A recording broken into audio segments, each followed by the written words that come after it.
Allah is my heart's speech, your mercy is what I beseech.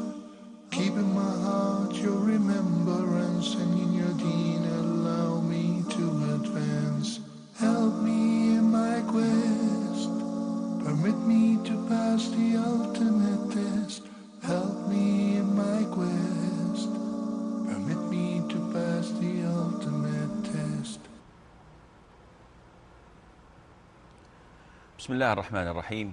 الحمد لله رب العالمين، وصلى الله وسلم وبارك على المبعوث رحمة للعالمين نبينا محمد وعلى آله وصحبه أجمعين. أما بعد, dear brothers and sisters in Islam, Assalamu alaikum wa rahmatullahi wa barakatuh, and welcome to this new episode of Ask Huda, where I'll try my level best to answer your questions. And before we receive your questions over the phone lines, which you will find inshallah the numbers at the bottom of the screen, we have a number of emails.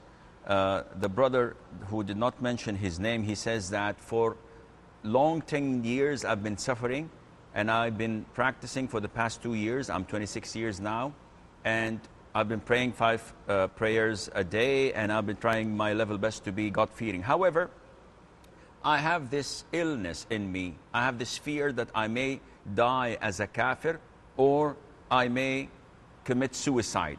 So I've been asking Allah Azza wa Jal to give me a natural death, and Allah did not make this happen.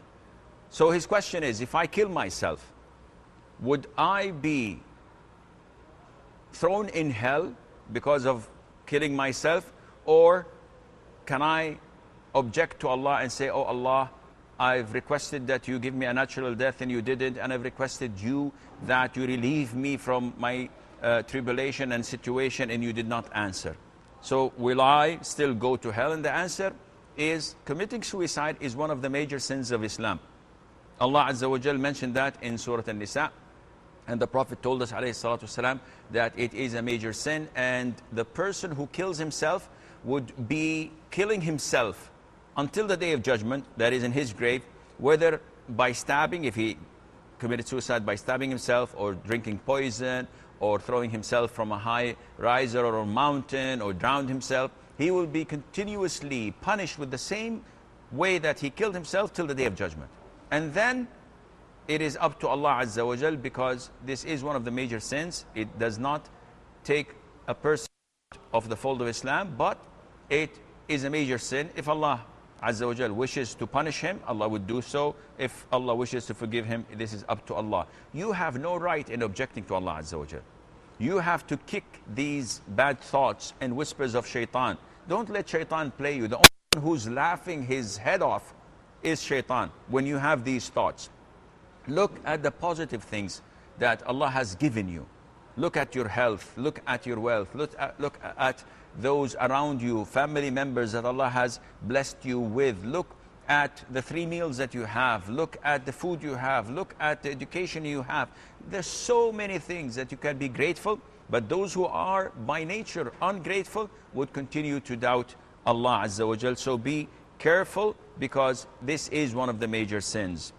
Rihla has a question. She says, is there any barakah, is there any blessing in the relics of the Prophet sallallahu alaihi wasallam, that is his hair, his nails, his sweat? And the answer is, without any doubt, anything that is attributed to the Prophet alaihi wasallam and authentic, then this is a source of blessing and barakah. Because the Prophet alaihi wasallam, in the Hajj, when he ordered the barber to shave half of his head, he gave it to Abu Talha, and the hair that is. And when he shaved the other half, he gave it to Abu Talha, but ordered him to distribute it to the Muslims.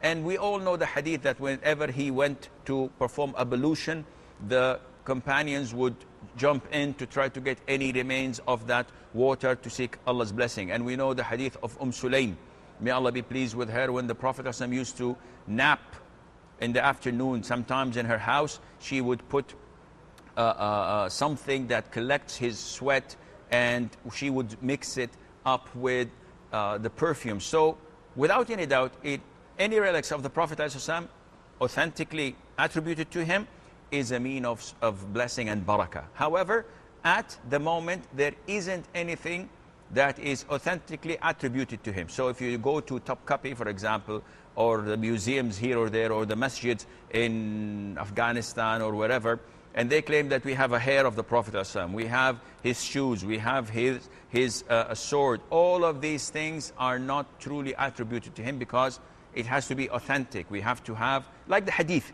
we have to have a chain of narrators stating and confirming that this does belong to the Prophet ﷺ, and there's nothing on earth that is proven to belong to him sallallahu alaihi wasallam. Ma'ruf says, does getting angry or shouting break my wudu? Akhi, we've said this so many times. If you know the things that break your wudu, anything that comes out of these things would not affect your wudu. So shouting and getting angry does not break your wudu. If you have something coming out of your private part, this breaks your wudu. If you urinate, defecate, pass wind, if you sleep, this breaks your wudu. If you eat camel's meat, this breaks your wudu. And the other things are disputed upon, whether touching the private part does nullify the wudu or not, whether vomiting does nullify the wudu or not, whether bleeding nullify the wudu or not. And the most authentic opinion is that they all do not. Mushak is saying that, can we talk inside the masjid? If yes, then what kind of talking is forbidden inside the mosque? Talking inside the masjid, if it is done in a loud voice where people would discuss something and they would annoy or confuse or disturb people who are praying, reciting the Quran or making dhikr, this is forbidden. You are not allowed to do this. But if talking is in low voice and almost silently, that no one would be disturbed by it, we have to look into the content. So if you're talking about something that is haram, that is haram. If you're talking about the latest movie or the latest song in the masjid, or talk about things that are forbidden, prohibited, then this is prohibited. If you talk about or discuss selling and buying, so how much did you buy your car, your watch or your car? Okay, how about if I buy it from you and I give you 5,000 on top of what you have paid? Okay, it's a deal. This is totally prohibited. And the Prophet ﷺ saw a man and heard a man in the masjid saying that this merchandise is worth so and so, who would like to buy it? And the Prophet said, may Allah Azza wa Jal does not give you profit in your merchandise, because this is haram to be done in the masjid. But if you're talking about permissible things, so two guys are talking about what happened in school, about the exams, about the car prices, about things that we have in our normal lives. A friend traveled, a friend came, the goods are, the prices have risen, etc. All of these are permissible things to talk about. Shizan says that, can a Muslim use luxury products if he can afford it? If a person can afford it, to buy 2 sport cars, live in a big bungalow, wear branded clothes and watches, have a good luxuries or luxurious lifestyle, can he live like that? Because in the Quran it is stated not to be extravagant, so thus it means not to use luxuries and luxurious products. If not, then why, sir, in all wealthy Arab countries, people use big cars, live in big houses, use luxurious products, including Saudi Arabia? If it is not permissible, then why Arabs live such a life? I often get similar questions. And the question itself, there's no problem in it. The problem is when you associate the Arabs, the Gulf countries, Saudi Arabia, as if people are so envious, they have so much hatred in their heart to what the Arabs are doing. Now, having said that, we have to be balanced. I'm not defending the Arabs. I'm not defending the Gulf countries. We have black sheep everywhere. So this happens everywhere in the world, whether it's in the States or in Europe or in Africa or in Asia. It happens everywhere. We always have black sheep. Second of all, we do not take a country or a region or individuals as representatives of Islam. So don't be delusional. We never say that Saudi Arabia is the representative of Islam, or the Gulf countries are the representatives of Islam. Islam is judged through the Quran and Sunnah. Individuals are judged through the Quran and Sunnah. Countries are judged through the Quran and the Sunnah. And the more they are closer to the Quran and the Sunnah, the more they are compliant with Allah's law. Thirdly, when we look at the question, buying 2 sports cars, living in big mansions, or as stated, bungalows, and wearing branded clothes, Allah Azza wa Jal states in the Quran that who is it that made what Allah has made halal, made it haram? Who is it? Who comes and says that this is haram, what Allah Azza wa Jal made it halal? So when I go to the Quran and Sunnah, do I see that Allah forbids me from wearing branded clothes? No. Does Allah Azza wa Jal forbid me from living in a big house, a big mansion? No. On the contrary, the Prophet said, ﷺ, 4 things are among the things that bring happiness to an individual. What are they? The Prophet mentioned a big house, and a good wife, and a good ride. So even this is part of the things that Allah Azza wa Jal brings joy to the individual. So no one can say it's haram. Now, what the brother is saying, that Allah Azza wa Jal forbade extravagance, forbade wasting money unlawfully.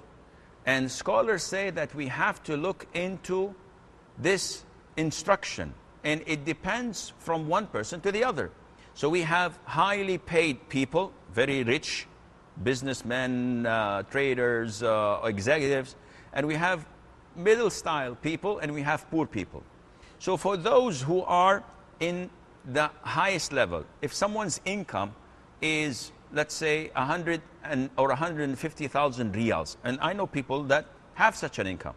So if they're getting paid approximately 20,000 pounds sterling a month, if he buys a Mercedes E65, for example, AMG, or if he buys something that is decent but it's very expensive, is there anything bad or wrong in it? No, his income allows him. Now, is he buying it to show off? Is he buying it to humiliate others and he feel arrogance in him? If he says, Akhi, I'm practicing, I have this long beard, I pray in the masjid, I never do haram, I do all my obligations in Islam, I say this is permissible. If he has 100 million riyals and he lives in a 5 million riyal villa with a swimming pool, with a tennis court, what's wrong in that? This is halal, as long as he needs it. So if you buy a mansion that has 100 rooms and it's only you and the old lady and a couple of kids, no, this is haram, this is extravagant. But if you buy something that suits you and that is fit to host those who come to you without any extravagant, then this is halal, inshallah. Fuad from the Emirates, sorry for keeping you waiting. No problem, jazakallah khair. Assalamu alaikum wa rahmatullah. Wa alaikum assalam wa rahmatullahi wa barakatuh, akhi. Sheikh, I have one question. Currently I'm working with the conventional bank, and inshallah in the near future I'll be quitting from this job as soon as possible. My first question is, I hold a liability, a loan from my current employer. Well, can I wait for the time till it gets finishes from this bank?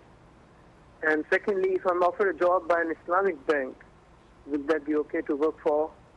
And thirdly, in fact, the last question, there are some businesses, organizations which are directly dealing with the bank, like if I'm getting employed by a car company, where the job responsibility includes the selling of the cars.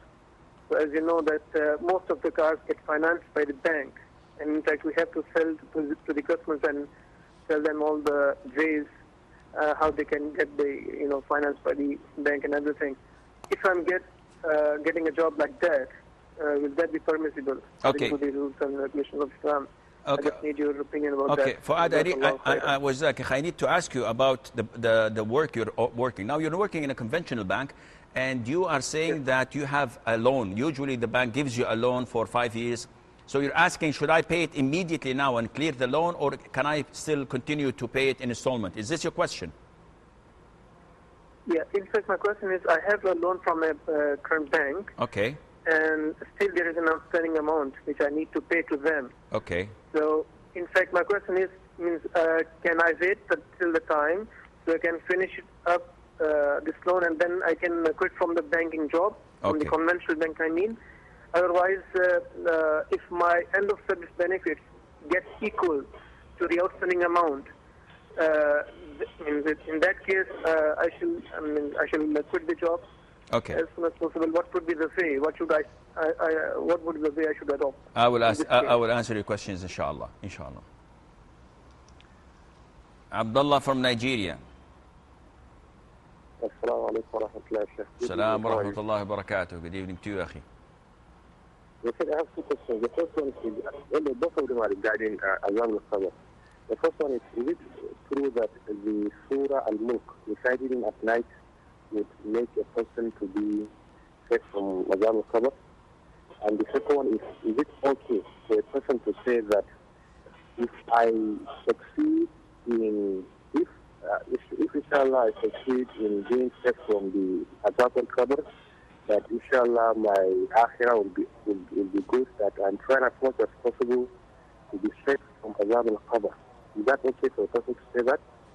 And I also have one third question, please, and it's regarding a hadith that I heard a brother say, that the Prophet ﷺ said that if a person sees, the first glance at non-mahram, and then at a non-mahram female, and then he lowers his gaze, that Allah subhanahu wa ta'ala will enrich him with a form of, delight in his ibadah or something of that sort. I don't know if there's a hadith like that. Okay. I'd like to Sister Khadija from Qatar. Sister Khadija from Qatar, listen to me from the phone, please, and turn off your television. Yes, what's your question, sister? My question, Sheikh, is that I would like to ask about the decoration of a surah from Quran. I hear that it is prohibited or haram. Is it true? To make a portrait and put it on the wall? To make the decoration. Okay. A surah from the Quran and the name of Allah subhanahu wa ta'ala and the name of Muhammad sallallahu alaihi wasallam. Okay. That's only my question. I will answer your question, inshallah. Asma from Dubai. Yes. Yes, sister Asma. Asma from Dubai. Assalamu alaikum. Wa alaikum assalam wa rahmatullah.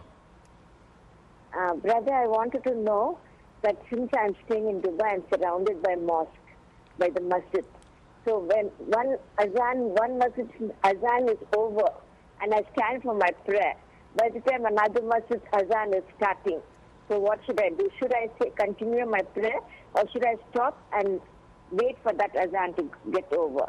And my second question is, brother, I pray, after my prayers I do my dua.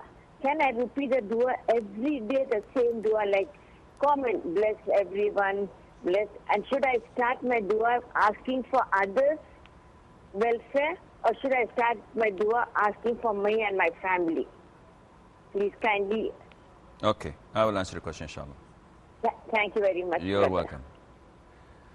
Okay, before we go to the questions, we have one final question from Saad.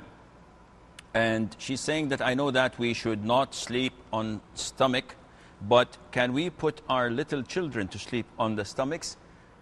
The prohibition from sleeping on the stomach is reported in a number of hadiths in Sunan Abu Dawood and elsewhere, where the Prophet said that this is the way that the people of hell lie on the stomach in fire. And also in another hadith that the Prophet saw a man lying on his stomach and he kicked him, woke him up, saying that this is a way of lying that Allah Azza wa Jal abhors, Allah hates it. So it depends on the scholars who looked in it. Al-Imam al-Bukhari, may Allah have mercy on his soul, said that these hadiths are weak. Other scholars such as Ahmad Shakir and Imam al-Albani, may Allah have mercy on their souls, said that this is Hasan, which is authentic. So it is best and safer to be away from such a form of lying on when sleeping, that is to lie on your stomach.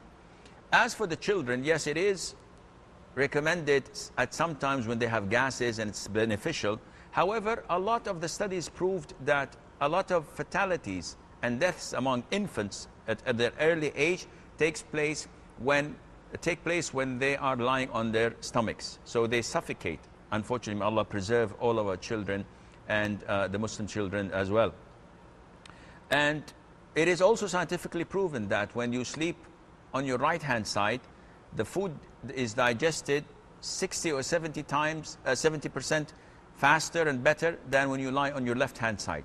So if it is for a short period of time, for the gases and that you look and take care of them and watch them carefully, I hope inshallah it is halal. But to have it as a habit and to keep it all the time, no, this is not recommended at all. Now, moving on to Fuad. Fuad has 3 questions. The first question is that he works in a conventional bank and he has a loan. So to clear the loan, let's say he has to work for 2 years so that he can give them installments as agreed upon and then finishes the loan. So he says, can I continue? And the answer is no. As long as you know that you are collaborating on riba, and this is one of the major sins of Islam, you have to quit. Now, if you have another job waiting for you, alhamdulillah, quit immediately. And keep on giving them and paying them as you go, as long as the halal job is, you're working in it. If your end of service indemnity is equivalent or more than this loan, then alhamdulillah, you can clear it and you should leave immediately. If neither, then you have to trust Allah Azza wa Jal and quit your job and have your full trust in Allah that He will pay off your debt and that Allah Azza wa Jal will provide you with something that is better. You have to have this conviction, and we have a problem when it comes to tawakkul on Allah Azza wa Jal.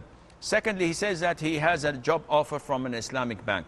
So is this permissible? If it's an Islamic bank, and if they have an Islamic Sharia board that overlooks and monitors the transaction of the bank, I pray to Allah Azza wa Jal that this is permissible. Unfortunately, a lot of the banks claim to be Islamic and they're not Islamic. Like here in Saudi Arabia, a lot of the banks say that they have a Sharia board of scholars giving them what is halal and what is haram. Unfortunately, only 1 or 2 banks, or 3 maybe, that have an internal audit department that takes these fatwa from the Sharia board verdicts and audit the transaction of the bank. So they go from one place to the other to ensure that everything is by the book.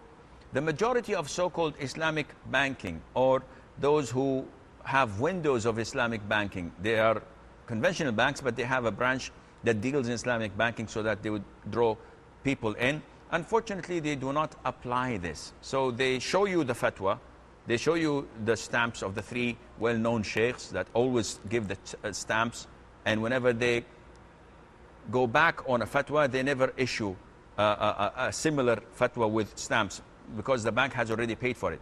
Unfortunately, they don't have this implemented in the bank. So people go and they show them their fatwa and then they deal with them as conventional banks, and maybe worse. Now he's asking, his third question was about working in a car company. And a car company, they sell and buy, this is halal. So he's asking that sometimes a customer comes and wants a car, but this car is being financed by a bank. This is not your job. This has nothing to do with your income. You are selling. Whatever this man, or however this man is financing his purchasing of this car, this is not of your concern. He is the sinful one, and working for such a car company is permissible, inshallah.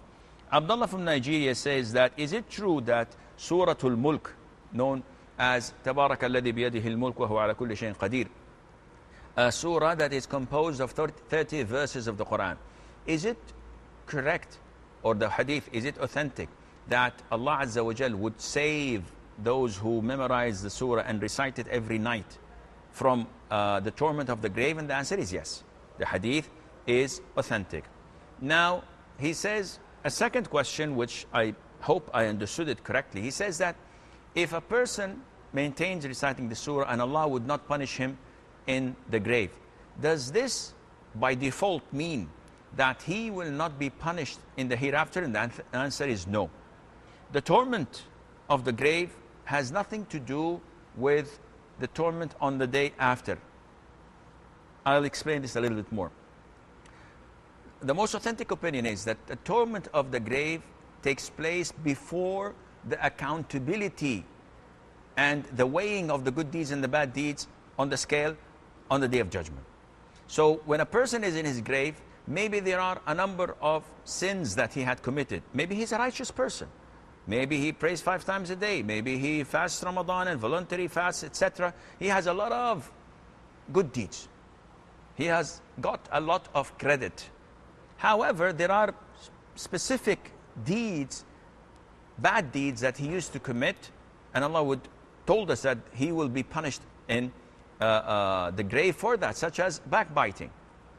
So he would be punished for his backbiting in his grave, though he was a righteous person. On the day of judgment, when the scale is brought up, it's a different issue, because then we will have the good deeds and the bad deeds. So if the bad deeds are few and the good deeds are so plenty, and Allah Azza wa Jal erases the bad deeds because of these good deeds, in this case he will go directly to paradise. Maybe an individual would go into his grave without being tormented in his grave. He didn't do anything that would be punishable in his grave. But on the day of judgment, his good deeds are far less than his bad deeds. So he would be judged and then thrown into hell, though he was not tormented in his grave. So I hope this answers your question. Okay, we have Muhammad from Nigeria. Salam wa rahmatullah. Good afternoon, sir. Good afternoon, Akhi. I have 4 questions. The first question is about saying sallallahu alayhi wa sallam when the imam recites an ayah in the prayer, that contains the name of the Prophet sallallahu alayhi wa sallam. Should you say sallallahu alayhi wa sallam, or you just keep quiet? When he recites the Quran, right? Yes, I'm saying it's the name of the Prophet. Okay. Number 2. Okay, the second question is about whistling. Is it rule of whistling? About what? Rule in whistling, blowing air out of your mouth and producing sound. I did not understand the question, Akhi. I said whistling. Muslim. Yes, whistling. Blowing air out of your mouth and producing sounds. Singing songs through your mouth? Yes, like with your whistle. Okay. Okay, and how do you say killing ants is haram? Yes. Okay, what about, I have many ants in my toilet, they are everywhere, so I'm just going to leave them like this. They are better in severe ways. And I just don't know, I should just leave them. Okay, 4th question. Yes, thank you. That's all? Okay. Yes, that's it, thank you. Okay, you're welcome. Abdullah from Saudi. Yes, Assalamu alaikum, Sheikh. Wa alaikum salam wa rahmatullah. I have 3 questions. Yes. Okay, first is about prayer. On Friday we need to pray for rakat, like duhur, sunnah. So, are you praying in the masjid or are you praying home? No, it's my brother-in-law asking this question from UK. So if he entered the mosque in UK, suppose, he need to pray for rakat, sunnah, like duhur. Okay, second question. And Jum'ah. Yes, second question. Yes. Okay, second, if suppose they are watching television in the computer, like Islam Channel, Peace TV, and there is the adhan in the computer, what they should do? They will stop the adhan or they will continue listening the programs? Okay, third question. Okay, and this is number 3. It's about my sister has a business of buy and sell gold, electronics, and cars like this, but I don't know how she calculates. And I am worried because she's keeping the money with me to save. Okay. So what should I do? I refuse her? I will refuse because I'm afraid maybe there's riba on it. Please advise. Okay. Thank you, Sheikh. I'm waiting for the answer. You're welcome, inshallah. Brother Samih or Saleh? Brother Samih or Saleh? Assalamu alaikum. Alaikum salam. How are you? What's your name, Akhi? Saleh. Salih. Yes, Salih. Where are you calling from? From Nigeria. Nigeria. What can I do for you, Salih? I have a couple of questions. Okay. The first question is, during prayers, in what moment are we exactly to perform dua and ask Allah for our problems? During prayers. Okay. Second And question. my second question is about Sahih. Okay. When we entered the mosque and the prayer is already on and we came and also still want to open another one, is it at the middle or at the right hand side we have to stand and open the mirror? So you're asking about the position when you come to the masjid in the row is not complete. Where do you stand? In the middle or on the left or what? Yes. Okay. I will answer your question, son.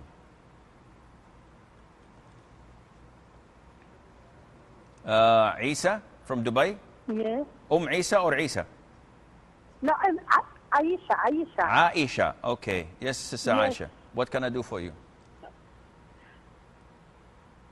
Oh, sorry, Sheikh. I didn't realize that I'm on the phone already. No I problem. apologize. No Salam problem. alaikum, Wa Sheikh. alaikum salam wa rahmatullah.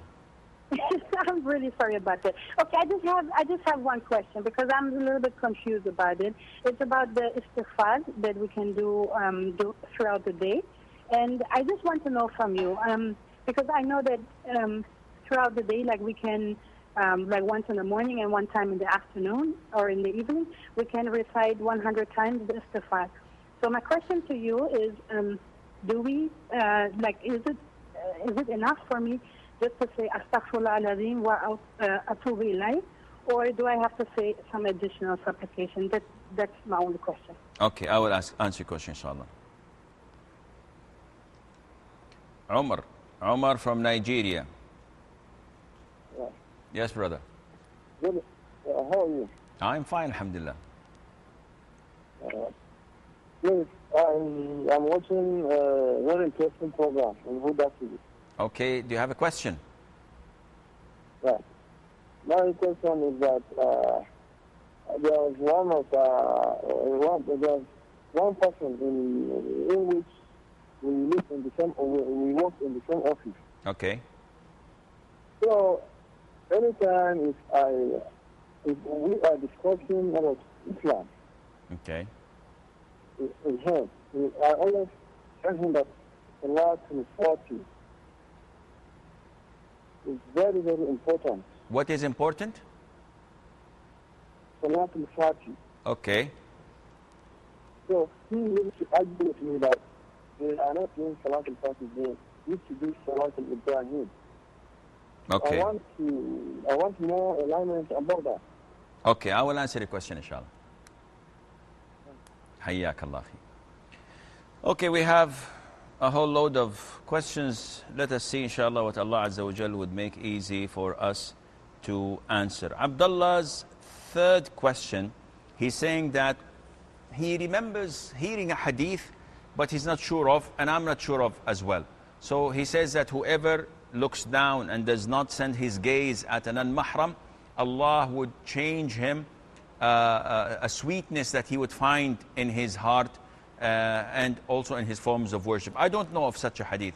I remember always reading a hadith that whoever leaves something for the sake of Allah, not only looking, but maybe chatting, maybe something that is haram, riba, transactions, any kind that is haram, whoever leaves that for the sake of Allah, Allah Azza wa Jal will exchange something in his heart that he would find the sweetness of. But unfortunately, I'm not recollecting whether this hadith is authentic or not, but the meaning of it is definitely true. Whenever you leave something for the sake of Allah, Allah Azza wa Jal would substitute you with something far greater and far sweeter than it. Khadija from Qatar says that, what's the ruling on decorating the house with verses of the Quran or with surahs of the Quran? And the answer, this is not permissible.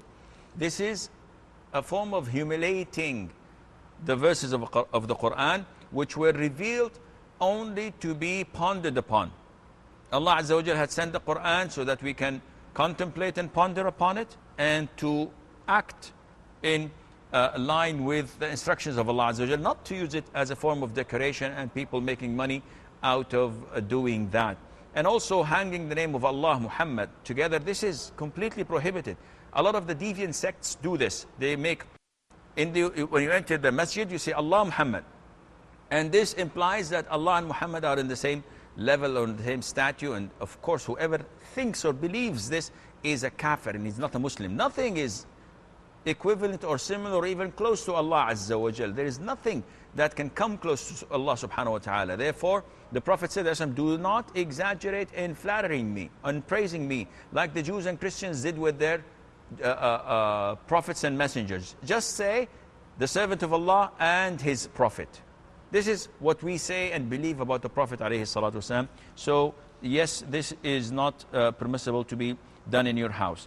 Asma from Dubai says, what is the ruling on Dubai when I have a number of masjids the adhan is being called there at the same time or at different times. So when the masjid next to my home finishes the adhan, I start to pray. And then another masjid is calling for the adhan. So should I interrupt my prayer? The answer is no.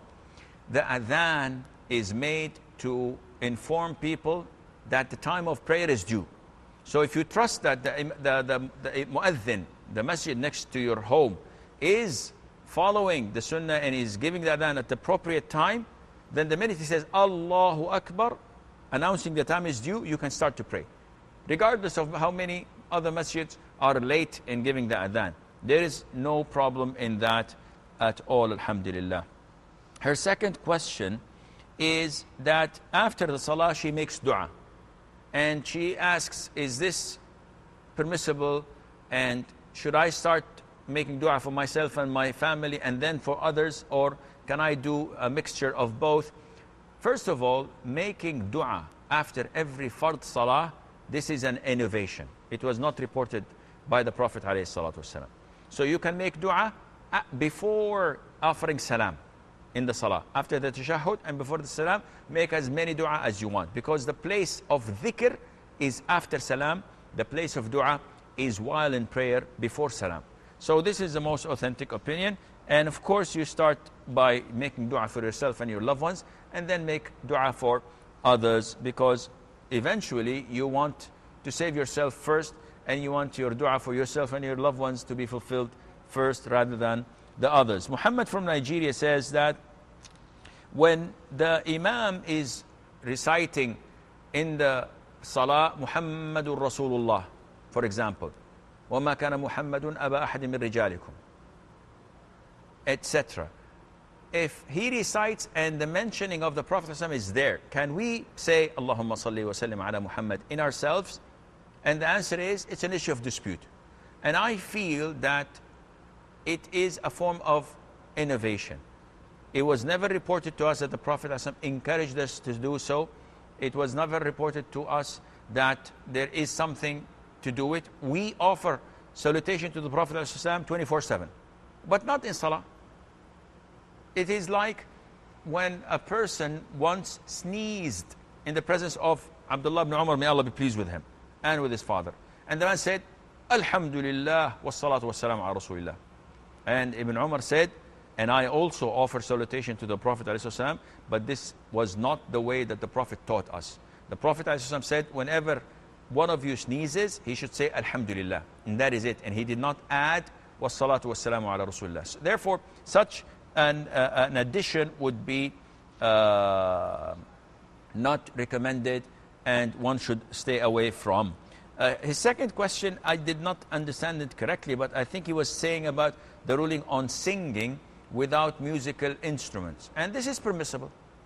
Singing without using musical instrument is permissible, providing that you are not saying bad words. So if you use bad poetry, as in the hadith of the Prophet ﷺ, when he was asked about poetry, he said, good poetry is good, bad poetry is bad.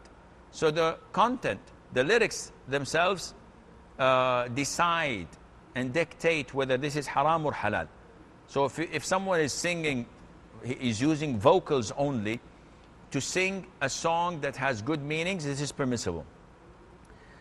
Also, it is not permissible to use such songs when you have a number of vocals, but the final result, the conclusion is a song, as if it was played with musical instruments. For example, one of the brothers sent me a link and I saw a song for MJ, Billie Jean. Someone is doing like 8 or 16 tracks. Each track is dedicated for an instrument. So this is for the bass, so this is for the drums, this is for the synthesizers, this is for the lead guitar, this is for this and this and this. And it's all vocals, it's the same person. And you end up, when you collect all of these tracks together, you end up by having an exact replica of the song. And it gives you the same beat, and it gives you the same feeling of dancing and enjoying what you're hearing. This is haram. Because this is simulating what Satan has the effect on people. Therefore, this is not permissible. But singing normal nasheeds, and unfortunately there are very few that avoid musical instruments or computer beats and other instruments. There are very few nasheed artists, unfortunately. Even the most famous of them, they are using haram methods. And this is one of the shortcomings of fame. You start good, you start with the intention of serving Allah Azza wa Jalla and calling people to Islam, you're giving nasheeds on the Prophet ﷺ, on Islam, etc. And then you become famous. And then people are looking up to you. And not only that, others say, a sheikh, so-and-so, the sheikh munshid, so-and-so. Others split, have Quran and then have video clips and music. This is un-Islamic. And this is not appropriate at all. When people do this and they do exactly like the singers, the sinners, who make video clips and they put makeup on their faces and they act and they do this and that, plus providing also that they add to that musical instruments from the background. And they call this nasheed, Islamic nasheed. It has nothing to do with Islam. It has to do with your desires and whims. Now, Brother Muhammad from Nigeria's last question about killing the ants. And we stated before that there are 4 animals that the Prophet ﷺ forbade us from killing, and that is the hudhud, as-surrat, the bee, and the ant. The first 2, I don't know the translations, types of birds, and I don't know even how they look. But the last 2 is the ant and the bee. So bees are not permitted, we're not permitted to kill them, and also ants. But scholars say that anything that attacks and hurts or harms you, you are permitted to kill it. So if we have ants in our houses and they are biting us and they are corrupting our food supply and they are everywhere annoying us and not giving us a happy life, you can kill those, and Allah Azza wa Jal knows best. Brother Abdul Quddus from Kuwait. Assalamu alaikum, Shaykh. Salam wa rahmatullah. I have a question. Yes, Akhi. Yeah, we have in India, as soon as a baby boy, after the birth, people used to put gold chains and rings for the baby. They put it on him, or they give it to the parents? Baby. They give it to the parents, or they make the baby wear it? Yeah, it's a gift. Newborn baby. Okay. As a gift, yes. Okay, the question? We know that wearing gold for, men is haram. Okay. What's the ruling for the children, babies? Okay, any more questions? No, Sheikh. Hayyak Thank Allah. you. You're welcome, Akhi. Mu'mina from Saudi. Yeah. Assalamu alaikum. Salam wa rahmatullah.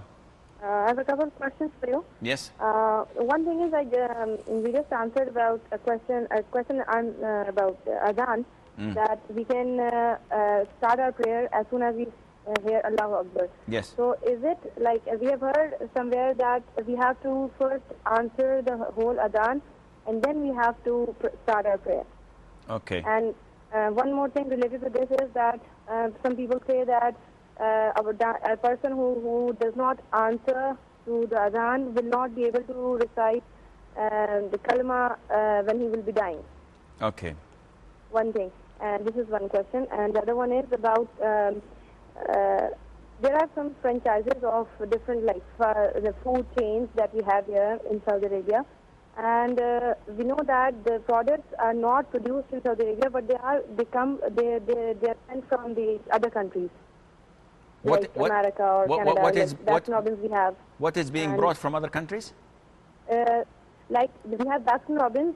Baskin-Robbins, okay, the ice cream. Yeah. Okay, but we know that is not produced here. It comes always from outside. So how do we know that is it halal or haram, or are we allowed to eat that or not? Okay, I will answer your questions, inshallah. And one more question. Is it mandatory for us to say Allahumma ghfirli during the two prostrations that we make during Salah? Okay. And another question, sir. How many are we talking about? Sorry? How many questions left? Just one more. Okay. The last one is that when a person, for example, if you want to collect money for a person who is in need, and the intention is not to just to show off, but just to make sure and collect a big amount for a person. So is it allowed for us to tell the other person that we have collected this much and we want some more amount to be collected for that person? So are we supposed to tell the other person that we are doing this? Okay. Thank you very much. وجزاك. Last question, inshallah.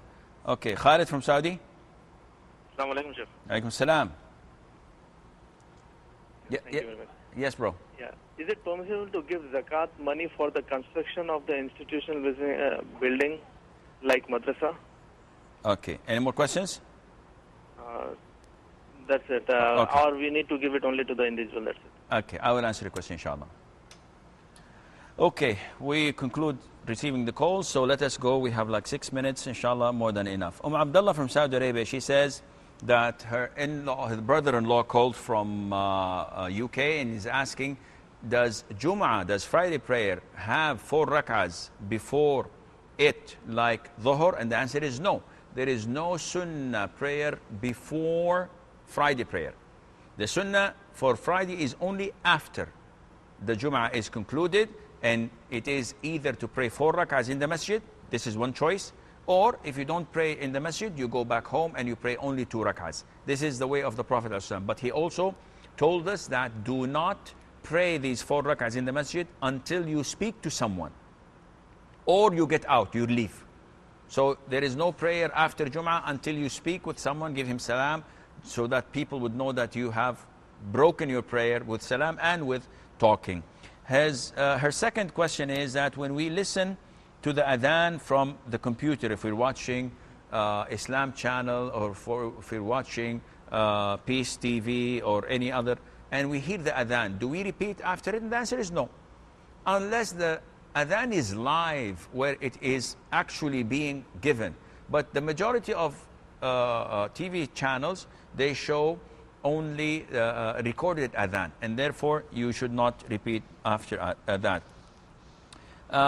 Third question of Abdullah from Saudi Arabia, that a friend of hers or a relative of hers, she does a lot of buying and selling on the internet. She sells gold, etc. And she doesn't know if the money is haram or halal. It is kept with her for safekeeping. So she doesn't know if she's sinful for doing that or not. And the answer is, as long as you have doubts or you're not sure, safekeeping it is halal. But once you believe that 80% that it is haram, so you have more doubt than being sure that she doesn't have anything, you have more doubt than it is not halal. In this case, you have to tell her that you won't be able to keep that money anymore. Salih from Nigeria says that, is it permissible to make dua during the prayer? And the answer is yes. You can make dua when you are prostrating, when you sujood. Make as much dua as you want, and also after tashahhud and before salam.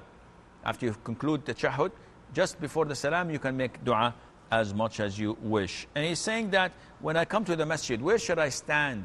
On the right or on the left or in the center? The closer you are to the imam, the best. So a lot of the people start the row from, this is the imam, a lot of the people start the row from the right. And they come closer and closer, and this is wrong. whoever comes should start from behind the imam. So 2 behind the imam. If a third one comes, then yes, the second to the right of the imam is better than the second to the left. But the second to the left is better than the third to the right. So you have to try your level best to keep the row, even where the imam would always be in the middle. Aisha's question from Dubai, the ruling on istighfar 100 times in the morning and 100 times in the evening. I don't know, restricting it for 100 times, this is not to my knowledge. Subhanallah wa bihamdih 100 times forgives all of your sins, even if they're as much as the foam of the sea, as the Prophet said. So this is 100 times. But seeking Allah's forgiveness, you can say a gazillion times. 500 times, 100 times, it's up to you, no problem. And you can say it in any form. So you can say astaghfirullah, or astaghfirullah wa atubu ilayh, or you say Sayyid al-Istighfar, the long. All of this is acceptable, inshallah. Umar from Nigeria, having a dispute with his friend. Salatul Fatih lima ughliq. This is an innovative, this is bid'ah, and it's forbidden for you to recite. And your friend was telling you the truth. Salatul Ibrahimiyya is a gazillion times better, because this one is haram and the other one is sunnah. And I advise the people and the brothers in Nigeria and elsewhere to abide by the sunnah. Go back to the Quran and the sunnah. Go back to the references, and don't let people play with you. As-salatu al-fatihi lima ughlaq, as-salatu al-shadhiliyya, and all these Sufi nonsense. All of these are fabrications, and they will get you more sins than good deeds. Abdul Qaddus saying, gold given to baby boys, don't put them on the boys. Take them as a gift, sell them, or just keep them for safekeeping until they grow up and give it to them. It is not permissible for them to wear. Mu'mina from Saudi Arabia, the ruling on repeating the adhan, it is not mandatory. Nobody said that it is mandatory. So it's permissible. If you hear the adhan said Allahu Akbar, beginning of the adhan, and you start your prayer is valid. And the conviction among people that whoever does not repeat after the mu'adhin, he will be deprived from saying La ilaha illallah on his deathbed. This is a fabrication. This has no basis at all. Don't again believe everything you hear. So if I hear the adhan, it is sunnah that I repeat. If I don't want to repeat, if I'm engaged in doing something, if I'm reciting the Quran, it's best to stop whatever you do and repeat. But it is not mandatory, and it has no such punishment. Ice cream that comes from abroad, as long as it came through the customs of Saudi Arabia, and we have the standards organization that looks into everything that comes in, it's their fault, it's their mistake. And by default, anything that comes is halal, unless proven otherwise. So eat from it, I eat from it, and I have no problem with that. Saying Allahumma ghfirli between the two prostrations, this is mandatory. This is one of the wajibat and obligatory things in prayer. It's like Allahu Akbar when you bow, Sami Allahu liman hamdah, when you raise up, Subhana Rabbi al-A'la, Subhana Rabbi al-Azim. It is mandatory. You have to say it, and if you don't, you have to prostrate for forgetfulness. Collecting money for a needy person and telling people that we have collected 500 riyals so that he would put something and we need a 10,000 riyals. There is nothing wrong in that. And finally, Khalid's question from Saudi Arabia. Can we give zakat money to building institutions, schools, hospitals? And the answer is no.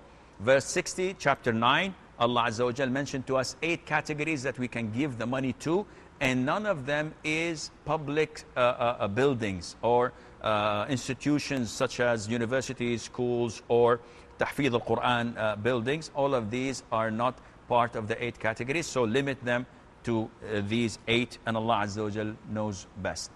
This is all the time we have. Until we meet next time, fi amanillah. Wassalamu alaikum wa rahmatullahi wa barakatuh. Allah is my heart's speech. Your mercy is what I beseech.